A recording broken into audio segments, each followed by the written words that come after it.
Hello, I am Meenadira Shri from Madalikheda. आज हम पढ़ेंगे 10th क्लास की दूसरी नंबर की पार्ट जो है हमारा माई गुड राइट हैंड। और ये जो पोइम है चार्ल्स मैके ने लिखी है। एक बार रीडिंग कर लेते हैं। I fell into grief and began to complain. I looked for a friend but I sought him in vain. Companions were shy and acquaintance were cold. They gave me good counsel but dreaded their gold. Next stanza है. Let them go, I exclaimed. I have a friend at my side to lift me and aid me whatever betide. To trust to the world is to build on the sand. I will trust but in heaven and my good right hand. Next stanza. My courage revived in my fortunes despite, and my hand was as strong as my spirit was light. It raised me from sorrow, it saved me from pain, it fed me and clad me again and again. The friends who had left me came back everyone, and darkest advisers looked bright as the sun. I need them no more, as they all understand. I thank thee, I trust thee, my good right hand. Charles Mackay, इसके बारे में पढ़ते हैं about the poem.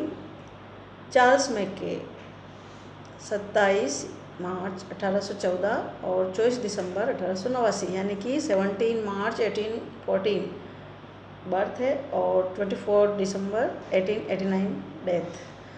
Was a Scottish poet, journalist, author, novelist and songwriter. Mackay is mainly remembered for his book Extraordinary Popular Delusions and the Madness of Crowds. About the poem. The poem is related with the common theme of poverty and the way how it can be removed. When the poet fell in grief and some adversity, all his friends and relatives deserted him. No one came to help him. He found only lip sympathy from them. The poet thinks that trusting other people is like building a castle on sand.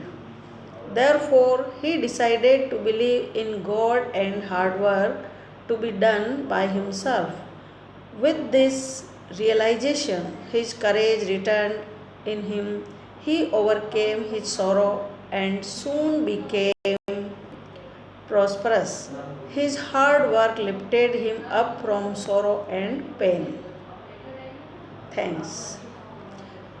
अब हमने poem के बारे में भी पढ़ लिया है और पोइट के बारे में पढ़ लिया है कि जो पोइट है स्कॉटिश मतलब स्कॉटलैंड का रहने वाला है और इन्होंने अपने जीवन से संबंधित कि जब बुरा समय आया तब जो अच्छे समय साथ जो मित्र थे वो भी उनका साथ छोड़ के चले गए। सलाह तो खूब दी लेकिन पैसे किसी ने नहीं दिए और इसी चीज़ को कविता के माध्यम से उन्होंने लिखा है। हम एक वापस देख लेते हैं एक एक लाइन को। फर्स्ट स्टेंजे से शुरू करते हैं। हाँ, आई फेल इन टू ग्रीफ, मैं ग्रीफ में पड़ा, दुख में पड़ा, यानी जब मेरे में दुख पड़ा, मुसीबत आई। एंड बिगेन टू कंप्लेन, और मैंने शिकायत की, बताया। आई लुक्ड फॉर अ फ्रेंड, उस समय जब दुख और मुसीबत आती है तो हम अपने एक मित्र की तलाश करते हैं जो हमें मुसीबत में साथ दे। बट आई सॉट हिम, लेकिन मैंने पाया, ढूंढा, इन वैन, बेकार में, यानी मेरे को कोई मित्र नहीं मिला।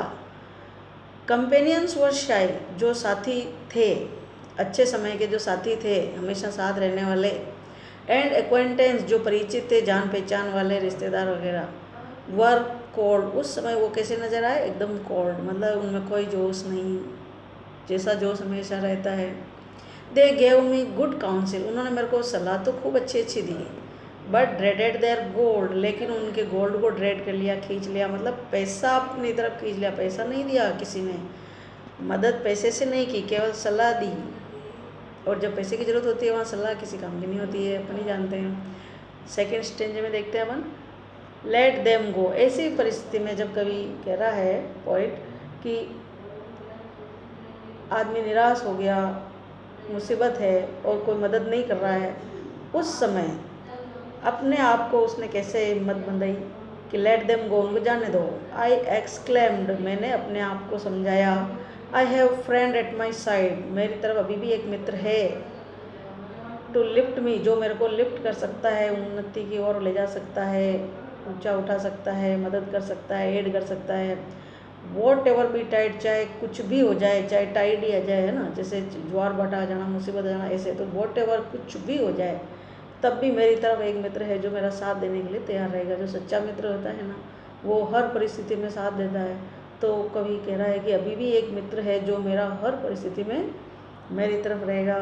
To trust to the world, इस अगर वो कह रहा है कि वर्ल्ड पर ट्रस्ट करें, वर्ल्ड यानी दुनियादारी, मित्र जो दिखावटी है दुनिया में, उन पर विश्वास करना। Is to build on the sand, ऐसा है जैसे सैंड के ऊपर बिल्ड बनाना, मतलब रेत के ऊपर महल बनाना। रेत से बनी हुई चीज़ें जो टिकाऊ नहीं होती है वो समय आने पर काम नहीं आती है, ऐसे ही I will trust but in heaven, लेकिन अब मैं विश्वास करता हूँ। आई विल ट्रस्ट, मैं विश्वास करूँगा किस पर, इन हेवन, भाग्य पर, and my good right hand, और मेरे सबसे अच्छे दाएं हाथ पर। यहाँ राइट से मतलब है दाहिना हाथ जिससे हम काम करते हैं। माई करेज रिवाइव्ड, अब मेरा साहस लौट आया, रिवाइव हो गया। इन माई फॉर्चून्स डिस्पाइट, जबकि मेरा फॉर्चून बुरा था, डिस्पाइट था, भाग्य मेरा खराब था, लेकिन मेरा साहस लौट आया। And my hand was as strong as my spirit was light, अब मेरा हाथ उतना ताकतवर था जितनी की मेरी भावनाएं हल्की थी। स्पिरिट, चेतना, इरादे। It raised me from sorrow, और इसी ने मेरे को सोरो से ऊपर उठाया, दुख से ऊपर उठाया। It saved me from pain, इसने मुझे दुख से, मुसीबत से बचाया। इट फेड मी, इसी ने मेरे को खिलाया पिलाया। एंड क्लेड मी, मेरे को पहनाया, मतलब अच्छे अच्छे वस्त्र आभूषण प्राप्त किए मैंने। कब, अगेन एंड अगेन, बार बार, यानी ये सब मेरी मदद किसने की है, मेरे गुड राइट हैंड ने और मेरे फॉर्चून ने, भाग्य ने, अच्छा भाग्य ने, यानी ईश्वर की मदद। The friend who had left me came back everyone, और जो मित्र पहले सलाह दे रहे थे, जो मेरे को छोड़ के चले गए थे, जब मेरे अच्छे दिन आए मेहनत के बल पर, मेरे राइट हैंड की वजह से, भाग्य की वजह से, तब अच्छा समय आते ही मेरे सारे मित्र जो पहले केवल सलाह दे रहे थे और दूर चले गए थे, जो कोल्ड नज़र आ रहे थे, ठंडे ठंडे नज़र आ रहे थे, उनमें कोई उत्साह नहीं था, वही सब मेरे पास वापस चले आए। एवरीवन, सब के सब। And darkest advisers look bright as the sun, और जो उस समय जो सलाह देने वाले जो डार्केस्ट थे, जैसे कहते ना अंधकार में कुछ दिखाई नहीं देना, बहुत कम दिखना, तो जो गिने चुने सलाहकार जो थे उस समय मेरे मदद की मांगी थी तब बोलने वाले, वो ऐसे नज़र आ रहे थे, चमकीले, मतलब खुश हो रहे थे, सब दिखाई दे रहे थे, आसपास आ गए। आई नीड देम नो मोर, जबकि अब उनकी कोई ज़रूरत ही नहीं है। एज दे ऑल अंडरस्टैंड, अब ये सब जान चुके हैं, समझ गए हैं कि मेरे को उनकी ज़रूरत नहीं है। आई थैंक दी, मैं तुम्हें धन्यवाद देता हूँ। आई ट्रस्ट दी, मैं तुम्हारा विश्वास करता हूँ। My good right hand,